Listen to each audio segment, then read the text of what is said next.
Welcome back to Restorative Grief with Mandy K. Part. You are listening to episode 46 titled, They're Ready, I'm Not.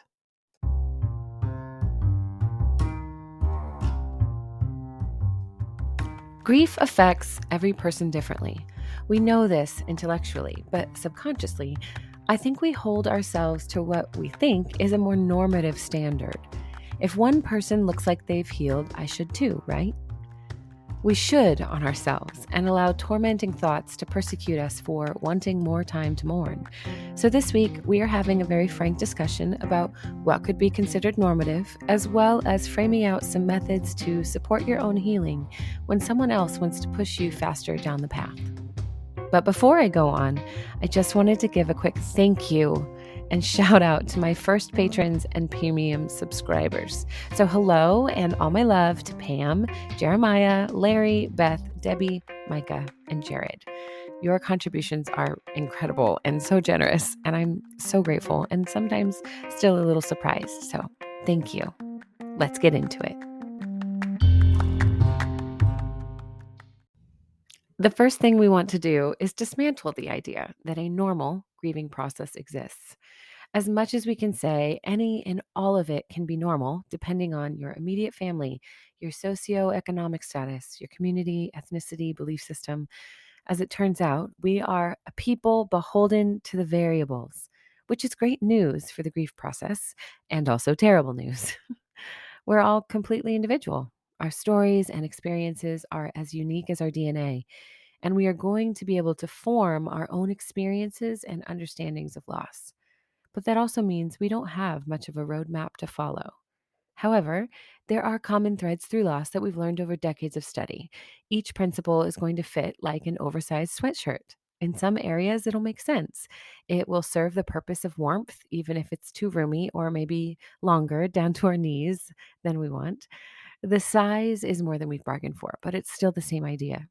In the same way, grief is expansive and so much more than we expect, but the basic ideas remain. So from there, we can form our own experiences within what we see, hear, and feel. When you are grieving as part of a community, you are all going to experience the loss and express your loss in unique ways. Some will sob, some will feel unable to cry, some will basically embody platitudes, while others can hardly speak of the loss. This we expect, right? What we don't expect is to feel somewhat left behind as we continue to actively grieve, yet bear witness to others in our community appearing to heal and move on. And even though we know they're not moving on, quote unquote, it's difficult to observe. Comparison is an easy, critical thought to entertain.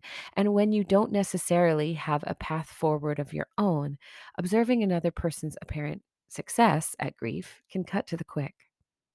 So, first, we need some definitions. Since we know that grief does not really ever come to an end, we can reasonably conclude that it must remain then in different states of our being. One framework we can use is the concept of acute or subtle grief. They're about as straightforward as they sound. Acute grief is knock you on your ass, spontaneous tears at the dry cleaners, unable to remember if you ate food or even prepared it in the first place kind of grieving. It's the tidal waves that make you wish for a quick death of your own just to make the confusion and ambiguity and anguish come to an end. And I'm sorry if that sounds brutal, but it is. It's very brutal and it sucks. If you were here for sugarcoating, I'm really sorry. I don't have it, but I will support you through the rest of it. I just want to be honest because in my experience and my story, at least 2 years of acute grief was really, really painful and true for me. And denying it would be to do me and you a disservice. So that doesn't mean everyone is in for 2 straight years of acute grief, but that was my story. Subtle grief is the shore after the storm. There's debris and aftermath to sort through, wreckage that may remain with treasures or simply be unsalvageable. But despite the chaos around us, there is a sense of calm, of completion. It may even give us a belief that our grief is over, and more on that later. But it is this subtle grief that looks and feels like healing, because it is. Subtle grief may still interrupt your day with unexpected tears, but they're of a more gentle nature. You are learning to observe your grief like a friend, like a familiar for which you have compassion and understanding. Now that we have all this context, our question is, when we are in the middle of acute grief and those around us seem to have shifted into a more subtle experience of grief, how can we continue to heal when we feel so alone? Or even if we feel offended by another's process and state of healing while we continue to float through the wreckage? In my experience, we have to return to the spiraling nature of life. It's not linear, just as grief is not linear. We grow in a way that we are expanding upwards, widening our influence and our understanding as we grow. The same is true of grief. We may circle back around to familiar territory, like a repeated grief trigger, conversation, or a feeling in our loss, but we are still approaching it from a new point of view. This is where any grief work that we have done will come into play. When our grief is acute, we're in triage mode, right? Whatever serves in the moment that alleviates the pain, so long as we are caring for ourselves.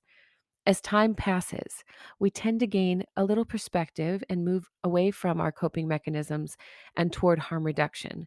So, for example, if we are coping by drinking alcohol or even engaging in risky social behaviors, maybe we recognize a need to dial those back a bit as time passes and we begin to see the impact they're having on our life. So each little spiral upward into a new position decreases harm on behalf of our own life, and that is an act of healing. Take a minute and think back on your own coping tools. Have you given yourself credit for all the healing you've done? Are you right now in the middle of acute grief and wondering what you could possibly do to decrease your day drinking? Even pouring the drink in your hand down the sink is genuinely a mark of healing. It's you making a different choice. I'm not saying it will be easy, far from it, but you're literally training your brain to fire a new synapse or push a new button that says, hey, when I'm feeling this low, I dump out my drink. When you give your brain permission to take a new action, you are asking it to also remember a new order of operations. You are retraining your thoughts to lead to a new feeling and engage in a new behavior. That's retraining, and that is healing.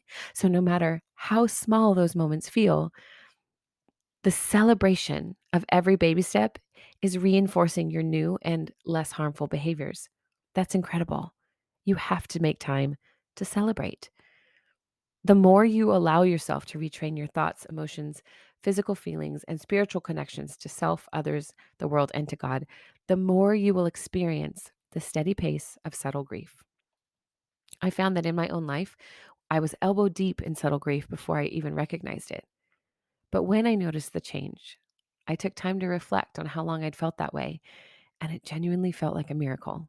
I'd found my unexpected pathway into healing. See, we're not going to get anywhere looking at another person's grief process, not truly. We bear witness to others as an act of generosity. And yes, there will be times that we relate to another person's story or try something new that encouraged them. But learning about someone else's process and a grief story isn't the most meaningful way we can uncover what we need.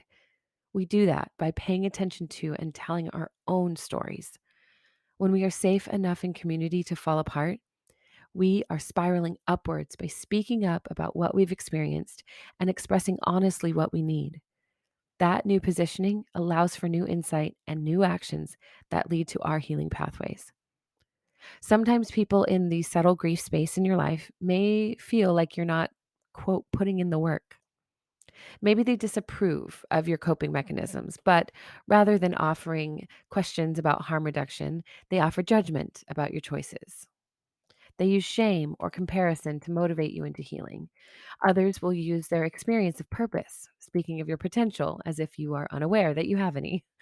I cannot tell you how many times I've heard grievers say something like, I pulled away from them because they kept telling me I was wasting my life by crying all the time, as if I could control it. See, shame never works. We know that.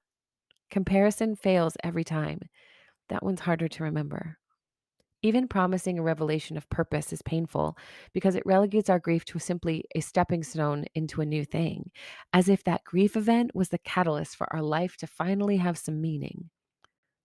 The truest way I have found to support myself when someone else wants me to move at their pace is to point out that we are very different people. Sometimes I can use the acute and subtle grief language. Sometimes I'm not safe enough to push back, so I create a boundary in that relationship. But most of the time, I push back by simply saying, grief has no timeline, so I have no timeline. I'm sorry that makes you uncomfortable, but nothing about this process is expected to feel great. So I'm learning how to exist without needing to feel at ease or in a comfort zone all the time. And that's okay. If someone genuinely has the audacity to push back on you here after something so clear as that, send them straight to me because you deserve to grieve as you need to. And my whole vibe is protecting innocent grievers from well intentioned but harm causing shame salesmen. I will not allow it. Okay. I've got your back. But I digress. Let's end this conversation with the inevitable swing back into acute grief. It happens to every single one of us. We feel like we're making incredible progress. Life is offering a bit of clarity, and we might even find ourselves smiling or laughing again. And then, like a tsunami, the acute grief is back at the helm, and we're just praying that we can find a life jacket on board. So, what then? Then, my friends, we remember the spiral. We pause and recognize that although we've been here before, we are standing now on higher ground. We know some of the ways we supported our healing in the first waves of acute grief, but because we've allowed our brains to carve new neural pathways with those harm reduction behaviors and decisions, we are quicker to recall what has helped us and what did not. Basically, we are now the EMT graduates, no longer looking to see what all the other trainees are doing. We know how to triage. We are experienced and quick to act on our own behalf. We know how to save our life.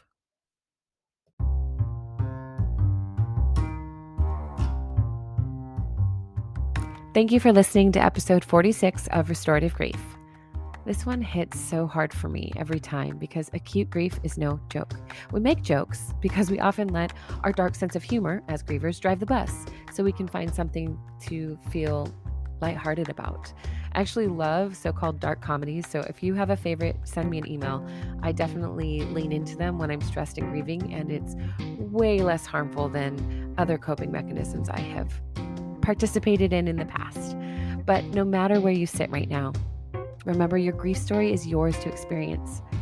Don't waste your time comparing it to others.